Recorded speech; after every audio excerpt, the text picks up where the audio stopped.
They called it just a dirt path. To me, it was a firebreak one I had carved with my own two hands over a span of 4 years, using a secondhand brush cutter, a rusting wheelbarrow, and more weekends than I care to count. It wasn't pretty, but it didn't need to be. It needed to work. Our neighborhood, Pineview Heights, lay nestled in the hills of Central California.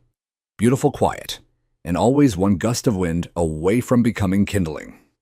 When I moved here 12 years ago, the local fire chief told me, "You're living in a matchbox, Tom.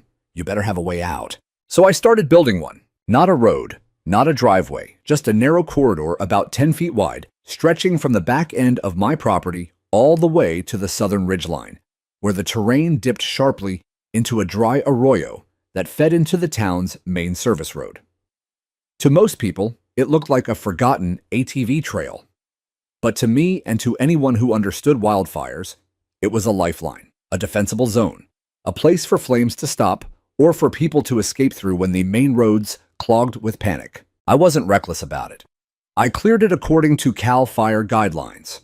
I met with the fire marshal 3 times, walked the trail with him, even got an informal thumbs up. "We wish more folks did this," he'd said. "This could save lives." But I didn't go through the HOA. Not out of malice, just experience. I've served on boards. I've seen what they become: power clusters of people who confuse community with control. And at the time, Pineview Heights' HOA was more focused on banning solar panels and regulating mailbox paint than wildfire readiness. So I kept my head down and kept digging. Every spring, I widened the trail. Every summer, I raked away fresh growth. I even installed motion sensor lights powered by solar stakes and discrete signage at both ends. Emergency egress only. Fire de-ept. Access clearance. Approved. I printed copies of the trail map and discreetly placed them in the mailboxes of neighbors I trusted. I wasn't trying to be a hero. I just didn't want to be a body on the evening news. By year 5, the trail ran a full 100 feet through the chaparral, rough, bumpy, and ugly as sin but clear. A perfect firebreak. And then the HOA changed leadership, and everything I built became unauthorized. It started with a letter, folded neatly in my mailbox, HOA letterhead, bold font at the top, notice of violation, unapproved land alteration. They accused me of cutting through common property and endangering native flora, citing a rule I'd never seen enforced before. I was to cease use and restore the area to original conditions within 14 days, or face escalating daily fines up to $500 per day. It was signed by the new HOA president, Evelyn Caldwell. I knew Evelyn only by reputation. She'd moved in last year, promptly repainted her house 3 times to match seasonal aesthetics, and was often seen walking her Pomeranian through the neighborhood in high heels and full makeup at 7 a.m. on Sundays. The letter was aggressive, so I responded. I drafted a detailed reply, complete with a copy of the fire marshal's informal approval photos of the cleared trail and a short personal statement about wildfire risk in our area. I sent it by email and by certified mail. A week later, I received a new letter. Response denied. Unapproved easement. I called the HOA office directly. I explained again gently, I thought that this trail wasn't a landscaping feature. It was a firebreak, a protective corridor. One that could make the difference between life and death when not if a wildfire came barreling down the ridge. Evelyn got on the line. "Tom," she said, her voice syrupy and sharp, "your concern is noted, but you don't get to do whatever you want just because you think it's right." "I didn't do this for fun," I replied. "I did it because I didn't want people trapped. I thought maybe you'd appreciate that." She laughed. "We have fire insurance," she said.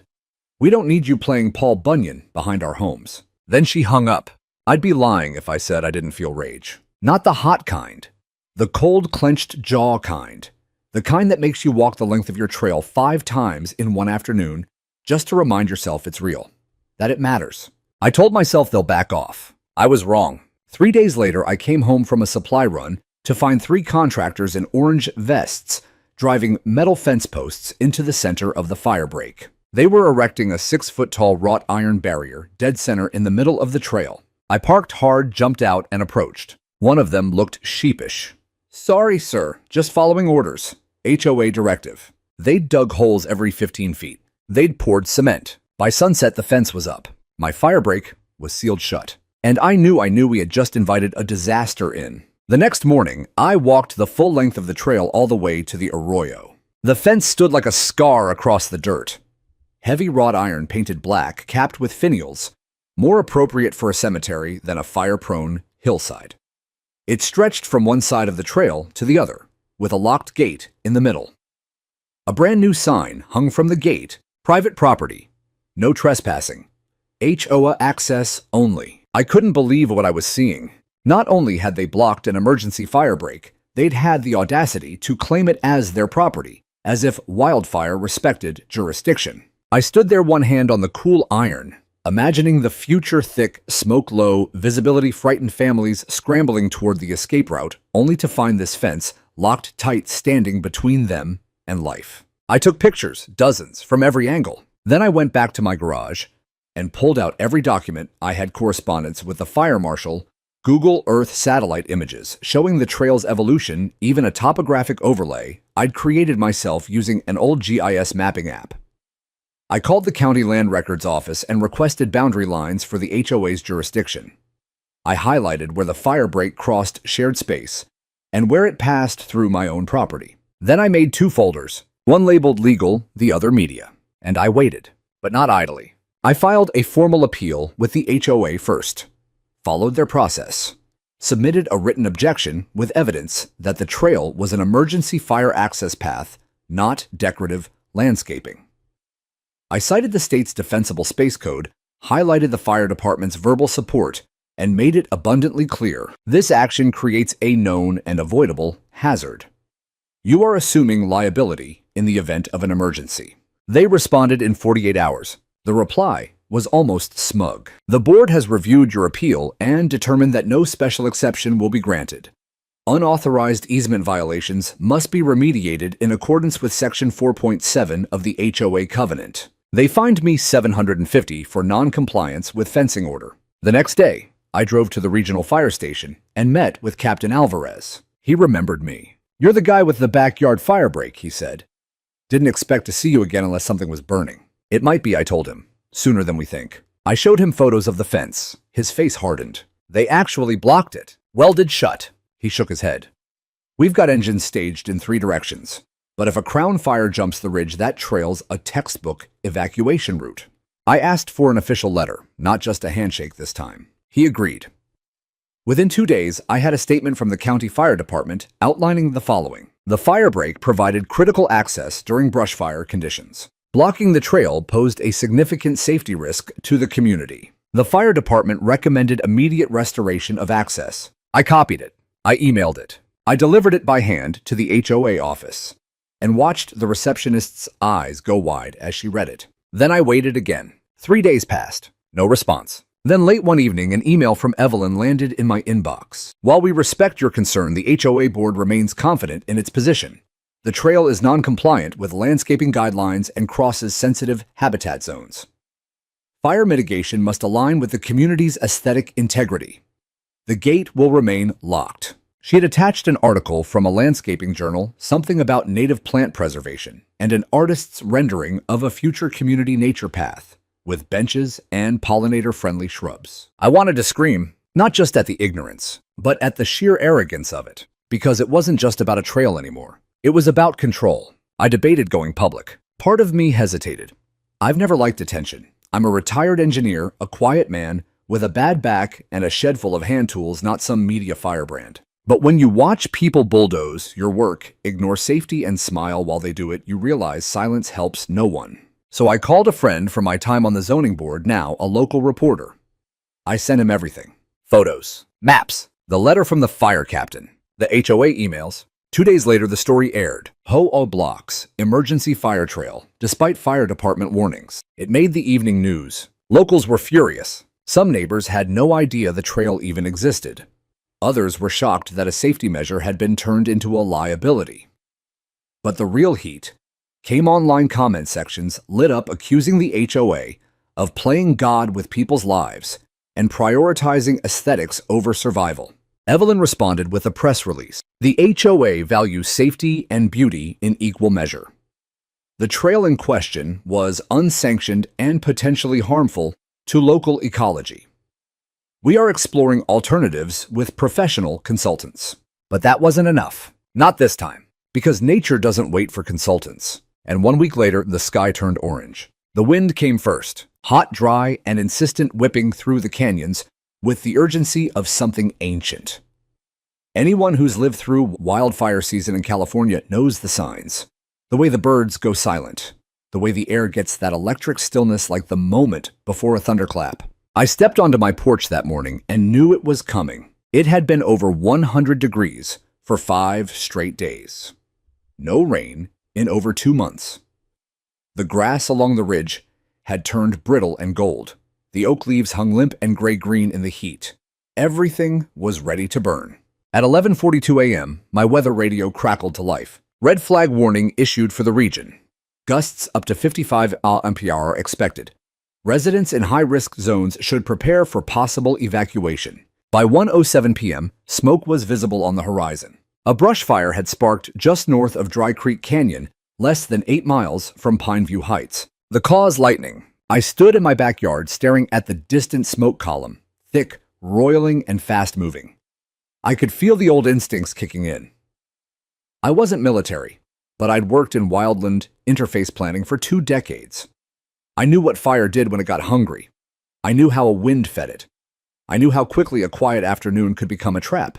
At 1:24 p.m., I called the HOA emergency line. No answer. At 1:26, I emailed the board directly marked urgent. This fire is coming our way. I am opening my own access trail immediately. The locked fence must be open now. No reply. By 1:39, the county issued a voluntary evacuation for zones north of us. At 2:03, it became mandatory. And that's when the panic started. You never forget the sound of fear. It's not just screams. It's car engines revving without direction. It's children crying behind closed minivan doors. It's the awful honking of horns as people try to turn around in gridlocked cul-de-sacs. The roads leading into Pineview Heights were narrow, 2 lanes winding and tree-lined. With every family trying to leave at once, it didn't take long for traffic to bottleneck. The main entrance was already closed off to the north. Only the south exit remained. And the fire were coming from the south. I stood at the back of my property, staring at the gate. That damn gate. Still locked, still chained, still standing between escape and chaos. Beyond it, my trail waited. Untouched. Perfectly clear. I didn't hesitate. I ran back to the garage, grabbed my bolt cutters, and returned with purpose. One quick clink, the padlock snapped. I dragged the gate open wide and tied it back with a length of rope. Then I pulled out my emergency signage, fire escape route. South exit to Dry Creek Road, 4 wide only. Follow markers. I planted the signs at 100-foot intervals with reflective arrows I'd made years ago. And then I opened the gate between my yard and my neighbor's. Mark Y shouted. He stepped out face white with ash and confusion. Get your truck. The trail's open. I'm guiding people through. Within minutes, 5 cars followed me across my backyard. Then 10. Then 20. By 2:30 p.m., half the neighborhood was using my trail to get out. I'll never forget the moment I saw Evelyn. She stood at the edge of the street, clutching a leash, her Pomeranian shaking in her arms as smoke billowed over the ridge. Her luxury SUV sat idling behind 3 others blocked in completely. There was no way out, except mine. I jogged up to her, coughing from the smoke. This way, I said. Through the trail. She blinked at me. That thing, she spat. That's not a road. No, I said, pointing over my shoulder. But it's freedom. She hesitated. Then she followed. We moved as a convoy. I guided cars down the dirt path, waving them along with a fluorescent flag I kept in my prep bag. The wind roared behind us, sending bursts of hot embers skittering across the hillsides. Smoke rolled in thick waves, turning the sun to a red coin in the sky. By the time the last car rolled down into the arroyo and onto Dry Creek Road, flames had reached the back fences of Pineview Heights. I was the last to leave. I turned once, just before driving off, to look back at the gate. The metal was glowing. 3 homes were lost that day. The fire burned fast and low, fueled by undergrowth and wind. 2 cul-de-sacs on the southern edge took the brunt of it.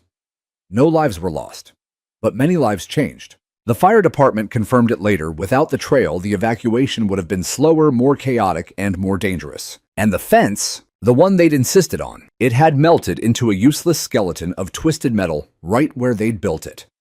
A monument to pride. The morning after the fire, I drove back into Pineview Heights through a checkpoint guarded by the county sheriff's department.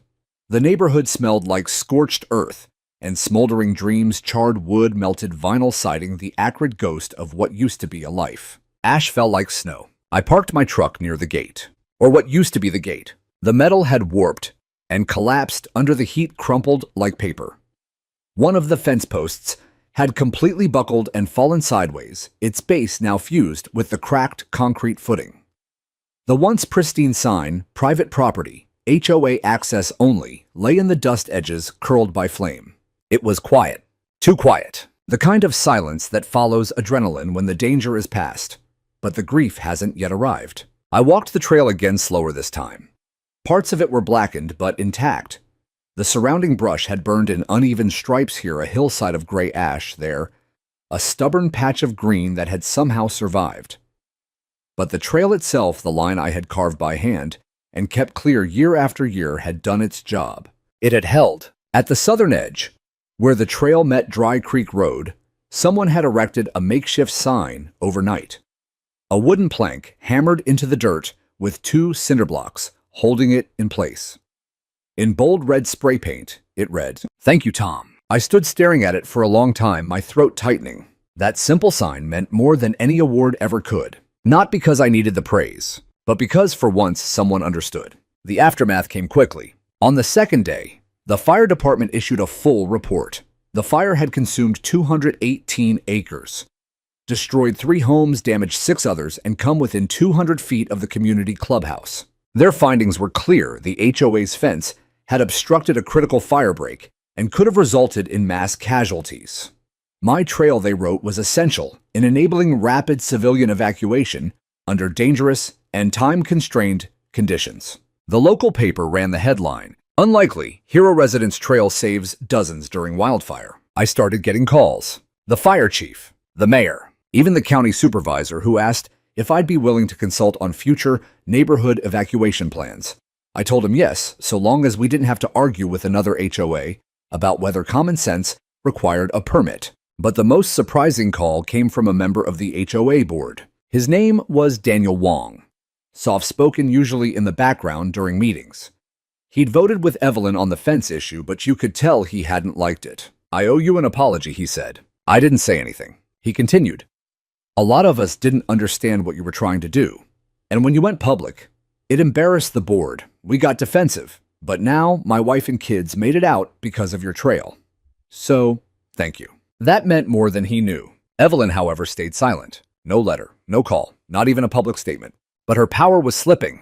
In the days after the fire, neighbors began to talk. Not just in passing, but seriously. About what they'd seen. About who had acted and who hadn't. A group of homeowners called for an emergency board meeting. Over 50 residents attended, far more than usual. Some brought printed copies of the fire report. Others brought photos of the gate, melted and useless. Evelyn tried to speak, tried to reframe the fence as a well-intentioned mistake, tried to talk about optics and natural habitats and following proper channels, but no one was buying it. Then Mrs. Henderson, an 82-year-old widow who'd lived in the neighborhood longer than anyone, stood up and said in a calm, shaking voice, "He didn't need permission to save our lives. He just did it. And you tried to stop him." Silence followed, then applause. The kind that starts as a whisper and grows into thunder. A recall vote was held that weekend. Evelyn lost in a landslide 7-6. The new president was a retired park ranger named Clara Martinez, a woman with gray-streaked hair and boots dirtier than mine. Her first order of business of motion to recognize the Firebreak trail as emergency infrastructure and dedicate funds to maintain and expand it. Passed unanimously. 2 weeks later, I received a plaque, not from the HOA, but from the local fire department. It read, "For uncommon courage in the face of common bureaucracy. Tom Sullivan, Community Guardian." I smiled, held it for a minute, and placed it on the lowest shelf of my bookcase, right next to the manual post-hole digger I used to start the trail all those years ago, because I didn't need the world to know. I just needed it safe. The months following the fire brought a strange mix of recovery and reckoning. The blackened edges of the neighborhood slowly began to fade into shades of titanium green again, as new growth pushed through the ash. Construction crews came in to clear debris. Families who lost homes were placed in temporary housing. There were barbecues organized for community healing therapy circles under pop-up tents and donation jars next to the bakery checkout line with handwritten signs that said, "For the Wilsons, they lost everything." But the changes weren't just physical. Pineview Heights, once known for its manicured lawns and endless bickering over garden gnomes and mailbox styles, was waking up. People were talking to each other again. Strangers who had once nodded from across driveways now stood shoulder to shoulder sharing memories of smoke and flight and fear and the trail that saved them. My trail. I didn't feel like a hero, not even close, but I was beginning to feel seen. One afternoon, I was in the backyard digging out charred brush near the trailhead when a young man in cargo shorts and a Cal State hoodie approached. He was holding a notepad. "Mr. Sullivan." "That's me," I said, squinting into the sun. "I'm Ryan Kim. I'm in urban planning at the university.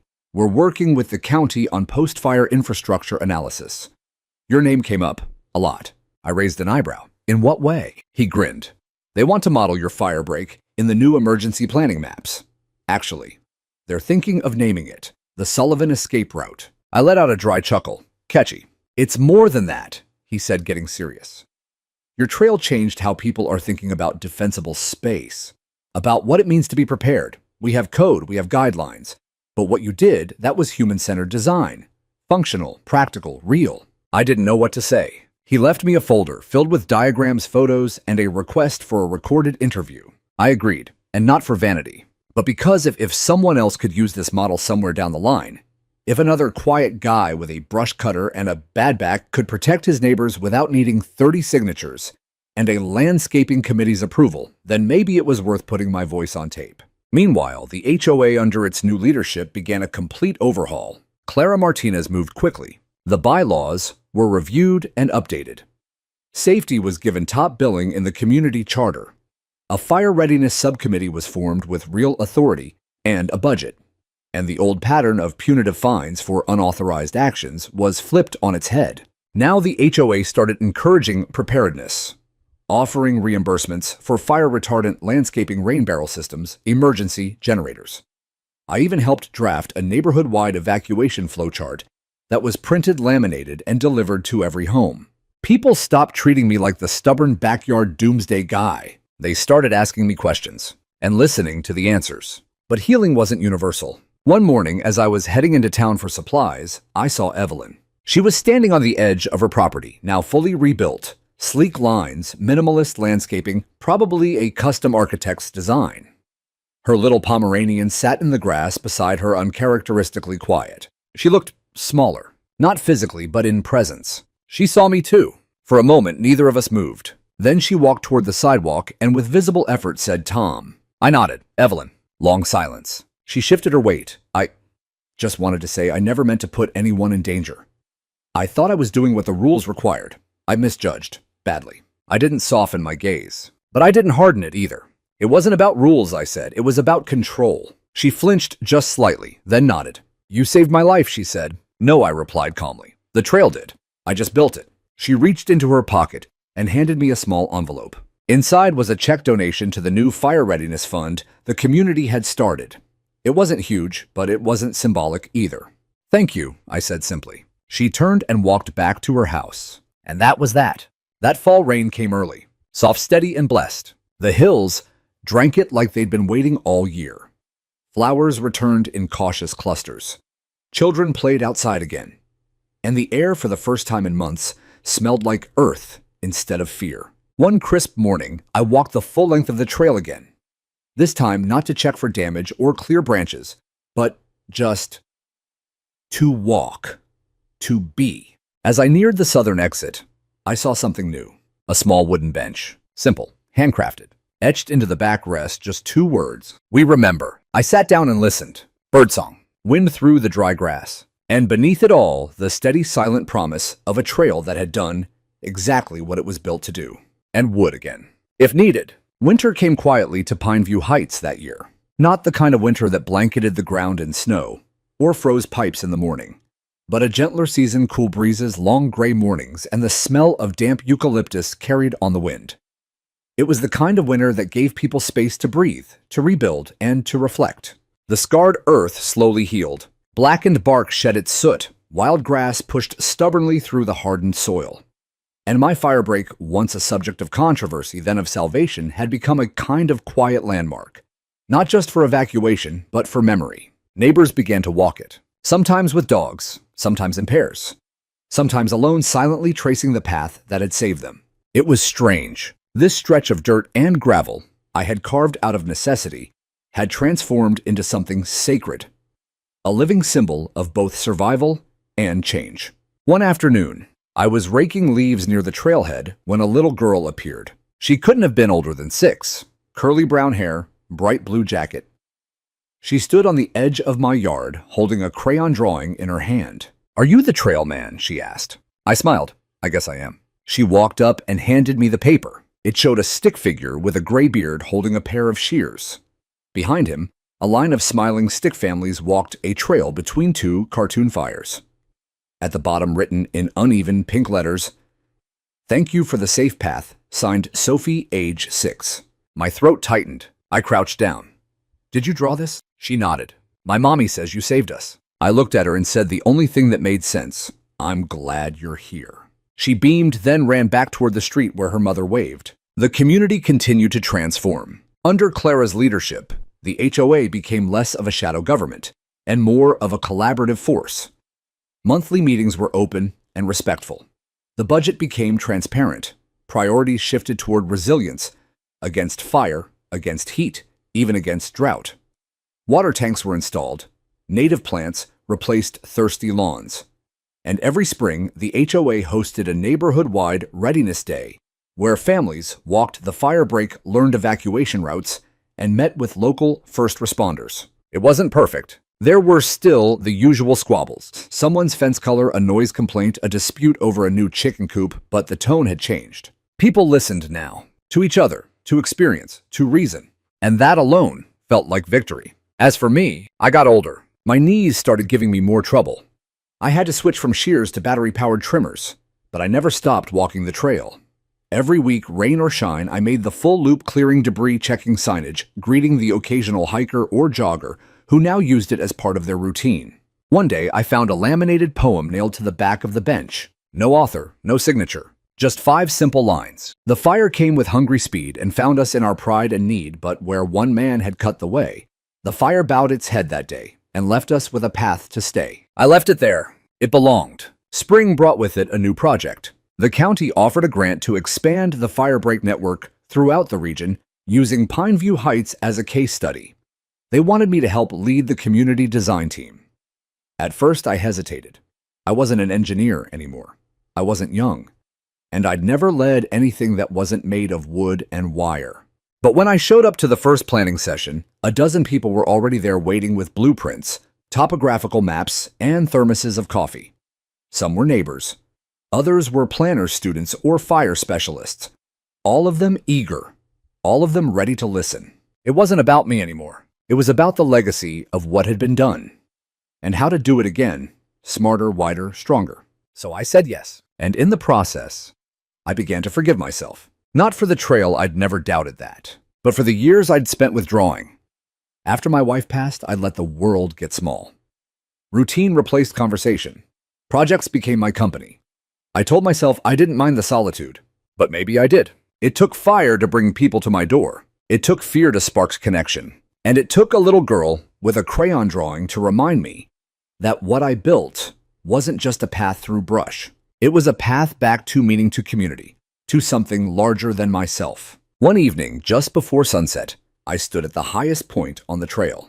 From there, you could see everything. Rooftops laid out like dominoes, hills rolling toward the horizon, the faint glint of the reservoir in the distance. The wind was soft, the sky painted in gold and lavender. And for a moment, I just breathed. No alarms, no fences, no warnings, just the hush of survival and the gentle promise of peace. Not long after the grant initiative began, a news crew from a national outlet came to interview me. Apparently, someone on the county planning team had pitched my story as a feature on grassroots wildfire prevention. I didn't love the idea of cameras in my yard, but Clara Martinez insisted it would help other communities realize the power of personal action. So I agreed on one condition: they had to walk the entire trail with me. The reporter, a young man in a pressed shirt and hiking boots that had clearly never met a trail before, showed up with a camera woman and a field producer. We started from my backyard, where I kept the gate open now year-round, and I walked them through every turn, every marker, every place I'd cleared by hand. As we reached the overlook, the same spot I always paused to take in the view, the camera woman asked, "What made you build this in the first place?" I didn't have a script, so I spoke honestly. I didn't build it for the neighborhood. Not at first. I built it because I couldn't sleep knowing I hadn't done anything to protect my land, my home. My late wife used to say, "If you want peace, prepare for fire." I think she meant it both literally and spiritually. The reporter nodded. "And how do you feel now knowing this trail saved lives?" I looked out over the rooftops, then back toward the path we had walked. I feel like I did what needed doing. And I'm grateful the world was willing to learn from it. The segment aired 2 weeks later. It was short, just 5 minutes, but it reached millions. The title, "One Man's Trail of Fire and Hope." After the interview, letters started showing up. From Oregon, from Arizona, even from Australia. Some were from people in wildfire zones. Others were simply inspired. One man, a retired firefighter from Colorado, wrote, "I spent 30 years saving homes. I've never seen anyone do what you did on your own. You didn't just cut a trail, you cut through bureaucracy. You built what we all wish more folks would." I kept the letter, framed it actually, right next to Sophie's crayon drawing. The HOA's transformation continued. By summer, the board had approved the development of 2 more firebreaks extending east and west.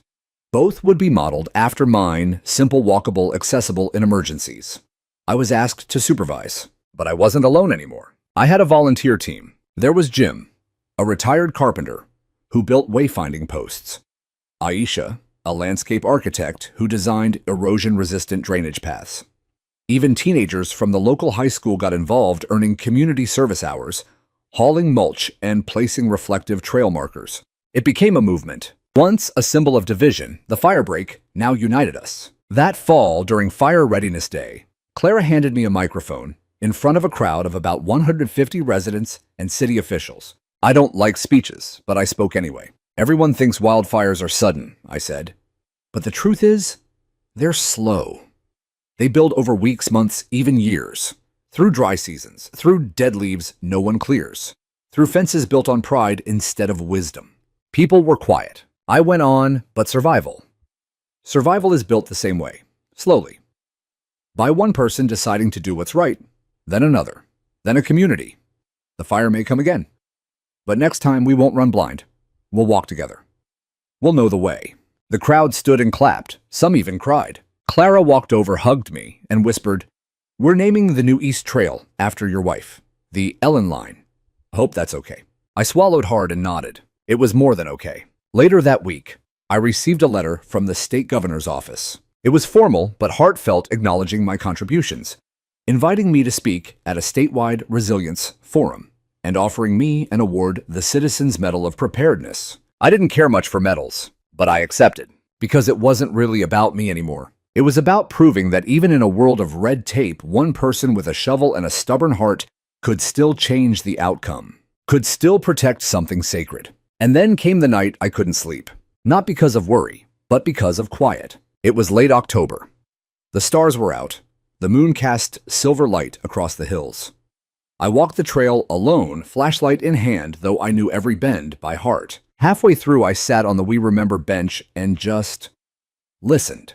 Crickets, wind, and faintly from the far side of the ridge, the distant yip of a fox. I closed my eyes and thought of Ellen, her laugh, her way of sitting cross-legged in the garden. The way she used to say, "Don't just plant roots, Tom, build paths." She would have loved this place, and maybe in some quiet way, she still walked it with me. I stayed on the bench until dawn, watching the first light spill across the valley. And I realized something. This trail had started as a firebreak, but somewhere along the way, it had become a lifeline. Not just for the neighborhood. For me, it was almost a year to the day since the wildfire. The hills had turned green again, blanketed in wild mustard and baby blue eyes. The scars left by the fire still remained dark tree trunks, like vertical reminders. But around them, life had taken root. It was a strange kind of beauty. One that didn't pretend the past hadn't happened, but insisted on growing anyway. Pineview Heights was hosting its first annual Community Resilience Fair, an idea proposed by the younger members of the Fire Readiness Subcommittee. There were booths, live music food trucks, and even a tent where kids could paint mini trail signs with their names on them. I was standing by a display featuring an oversized map of our now connected trail system, what the HOA and county planners had officially named the Heights Safety Corridor. It ran like a winding spine through the neighborhood and out toward the eastern highland brushland. It was a thing of beauty, functional, simple, quietly defiant. People came by and asked questions. Some shook my hand. Others told me stories where they were the night the fire hit, how they escaped, how they felt safer now. It was overwhelming in the best way. And then I saw her, Sophie, the same little girl who had handed me the crayon drawing. Now a year older, her curls a little longer, her smile just as big. She ran up to me holding something behind her back. "I made you something," she said, then handed me a new picture. This time, it was more detailed. A man walking in the moonlight, the trail lit by fireflies. The trees weren't burning, they were glowing. Above it in purple marker, she'd written, "You made the night safe." I nearly lost it. I crouched down and hugged her gently, hoping she wouldn't notice the tears in my eyes. Her mom mouthed, "Thank you," from a few feet away, hand pressed to her heart. I'd never felt more certain that what I had done mattered. As the sun began to set, a group gathered at the overlook bench for a candlelight walk. It had become a tradition now, a yearly ritual to honor the firebreak, to remember the escape, and to thank those who had quietly acted when it counted most. I was asked to lead it. Flashlights were discouraged. Instead, people carried small LED candles or lanterns. The trail was lined with solar lights and hand-painted stones, tributes left by families, children, veterans. We walked in silence. Not heavy silence, reverent silence. At the bench, we stopped. Clara read the poem again, moving through the words with a steady grace. Others shared a few memories. Survivors, firefighters, a boy who had carried his grandmother on his back that night. Then Clara turned to me. "Tom, we'd like you to say a few words." I looked around. Faces lit by soft glow. Children huddled next to parents. Neighbors who had once argued over lawn lengths now standing shoulder to shoulder. I cleared my throat. "I didn't set out to be a leader," I said. "I set out to clear brush, to do something small but meaningful. And when the fire came, that small thing became everything." I paused. We spend so much time thinking someone else will protect us, someone official, someone with a badge or a title. But sometimes, all it takes is one person willing to sweat a little, to get scratched, to dig. You don't have to be brave, just consistent. I pointed down the trail behind me. "This path doesn't belong to me anymore. It belongs to all of you. Keep walking it. Keep caring for it. Keep choosing each other."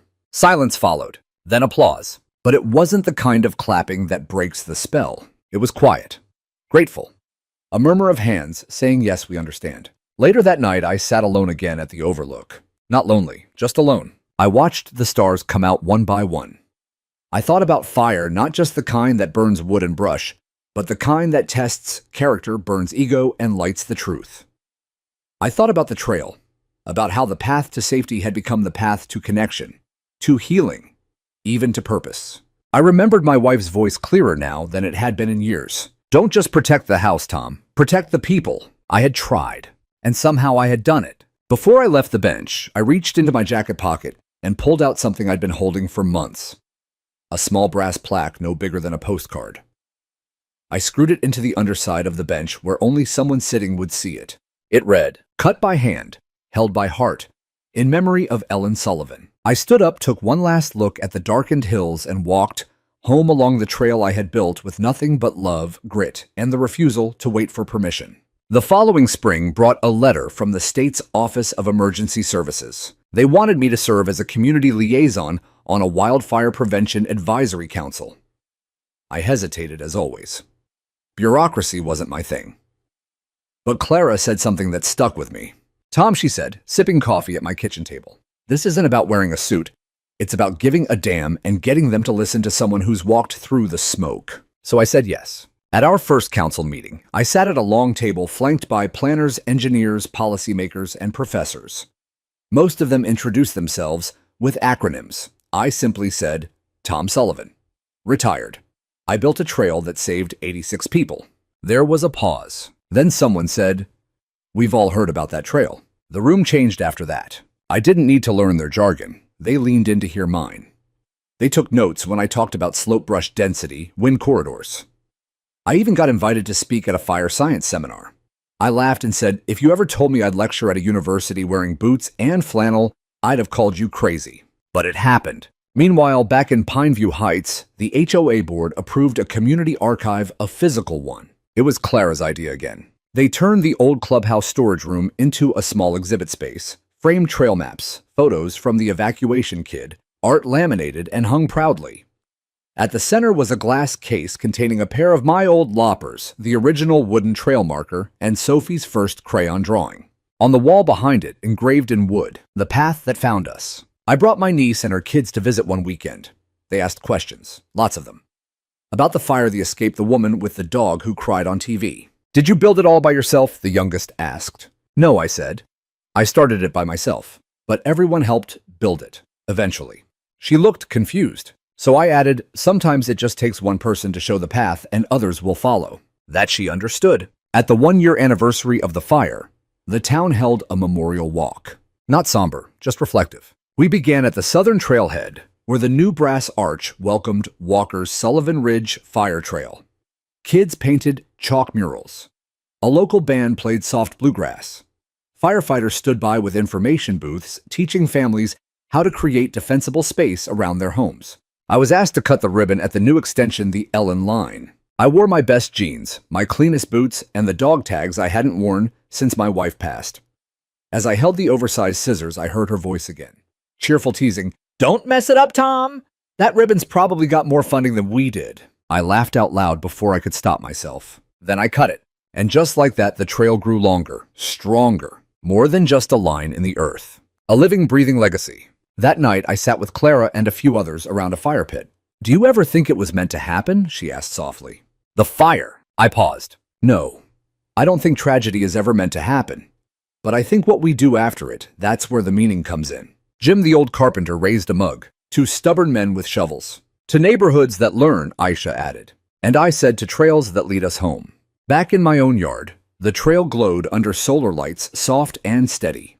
I stood at the edge of the path, breathing in the scent of spring sage and cedar mulch, and I felt peace. Not just because the fire hadn't come back, but because I knew if it ever did, we'd be ready. We weren't waiting for someone else anymore. We were the someone else. The second anniversary of the fire arrived with a calm sky and a breeze that rustled the tall grass along the trail. It no longer felt like a day of tragedy. It felt like a beginning. Pineview Heights had changed in ways I never could have imagined. What once had been a place of quiet isolation, where neighbors waved from a distance but never talked, had become a community in the truest sense of the word. We'd built something together, not just a firebreak, but a bond forged through shared fear, resilience, and growth. The morning of the anniversary, I walked the trail before sunrise. The earth was damp from a soft overnight drizzle. The air smelled clean. Mist clung to the hills like a woolen scarf, and the first hints of pink crept along the eastern sky. At the overlook bench, I sat and watched the light return. And for the first time in a long time, I didn't feel like a man who had survived something. I felt like a man who had become something. Later that day, a letter arrived in the mail. It was from the governor's office again, only this time, it wasn't an award. It was an invitation. The state legislature had officially passed a new law, the Sullivan Act.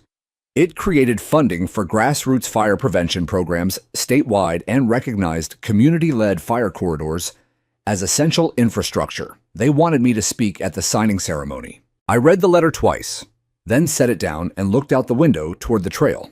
Ellen would have laughed. She always said I had a way of starting revolutions with a rake and a half-tank of gas. I agreed to the ceremony, but I requested one thing, that it be held at the overlook bench. A week later they came. State officials, camera crews, residents from neighboring towns, even a few folks from federal fire agencies.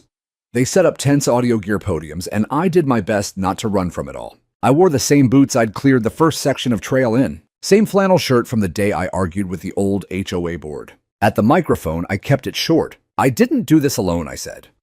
I just got tired of watching people argue while the grass got taller. So I picked up a tool and started cutting. And then miraculously, others picked up theirs too. I looked out at the crowd. This trail began as a line in the dirt. Now it's a line in the law. That's not just change. That's proof that action matters, and that no one is too small to make it. When I stepped down, Clara hugged me hard and whispered, "You didn't just make the night safe. You lit the way." Months passed, seasons turned, and though the trail remained, I knew it was time to hand off the shears for good. I still walked it, still greeted kids, still drank coffee at the overlook bench. But younger hands were now maintaining the path. Sophie, now 8, helped her mom repaint trail signs every spring. Jim's son had taken over carpentry, crafting new benches for the upcoming trail extension to the west. And one day, without announcement or ceremony, I handed my original trail journal, notes, sketches, maps, even angry letters from the first HOA president to the new community archive. The young intern receiving it asked, "Do you want this back someday?" I smiled. "No, it belongs here now. Just make sure people read the part about the fence." That's where everything changed. On my 68th birthday, the neighborhood threw a surprise party. It wasn't flashy, just a barbecue at the trailhead, homemade pies, laughter echoing through the hills. Someone baked a cake shaped like the trail system. Sophie gave me a card that said, "I want to grow up to be a trail builder too." And I realized then I hadn't just built a trail. I'd built a legacy. One that didn't end with me or the fire or even the fence that started it all. It was a path that kept going, because that's what trails do. That night, I returned one last time to the overlook. The bench was worn smooth now, a few initials carved into the back. The view unchanged except for what lived inside the people who walked here. I pulled out a small wooden sign I'd carved myself. No big ceremony, no approval needed. I nailed it into the side of a tree just beyond the bench. The fire came once, but we stayed, and now the path is ours. I stood back, nodded, and walked slowly down the trail, each step silent, but filled with the echoes of 1,000 others who had followed and would keep following long after I was gone. Because sometimes revenge isn't loud. Sometimes it's just refusing to be erased. Sometimes it's a path cut by hand held by heart and passed forward quietly, stubbornly, forever.